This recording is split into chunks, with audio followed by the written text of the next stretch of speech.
Brique Davy, à Monsieur le ministre délégué auprès du ministre de la Transition écologique et de la cohésion des territoires chargé de la ville et du logement. La parole est à Monsieur Davy. Merci Madame la Présidente.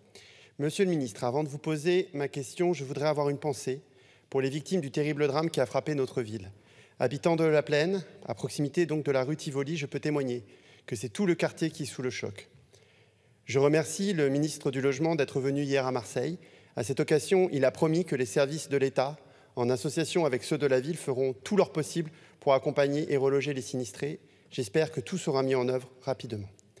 Je voulais néanmoins vous interroger sur un autre sujet qui préoccupe les Marseillais, sur lequel mon collègue Éric Coquerel a déjà interpellé le ministre.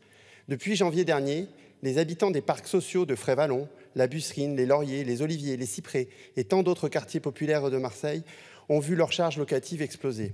Le montant des charges est parfois multiplié par 4, dans des résidences vétustes, infestées de rats et de cafards, avec des ascenseurs parfois en panne. Jusqu'à 150 € d'augmentation pour des familles dont les revenus dépassent rarement les 1 000 €. Les locataires, il me semble, n'ont pas à subir les conséquences de l'ouverture du marché du gaz et de l'électricité et de la spéculation qui génère des super profits pour les entreprises du secteur. Engie a par exemple réalisé un bénéfice net d'environ 5,2 milliards € en 2022. Or, le gouvernement est en partie responsable de ces hausses par son refus de bloquer les prix du gaz et de l'électricité pour tout le monde et son refus aussi de taxer les superprofits. Ces augmentations se font sans concertation avec les associations de locataires et elles renforcent les inégalités. Par exemple, selon les bailleurs, ces hausses de charges sont plus ou moins élevées. Par exemple, à Habitat Marseille-Provence, qui gère 14 500 logements, a répercuté de manière brutale et intégrale la hausse sur les locataires. Cela a entraîné une forte mobilisation des habitantes et des habitants.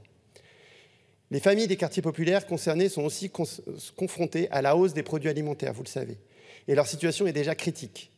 Avec la loi Kasparian qui criminalise les impayés de loyer, nous risquons une multiplication des expulsions et des situations dramatiques pour les familles. Ma question est donc simple, quand le gouvernement interviendra-t-il donc pour interdire ces hausses de charges et compenser la hausse des prix de l'énergie pour les bailleurs sociaux? Je vous remercie.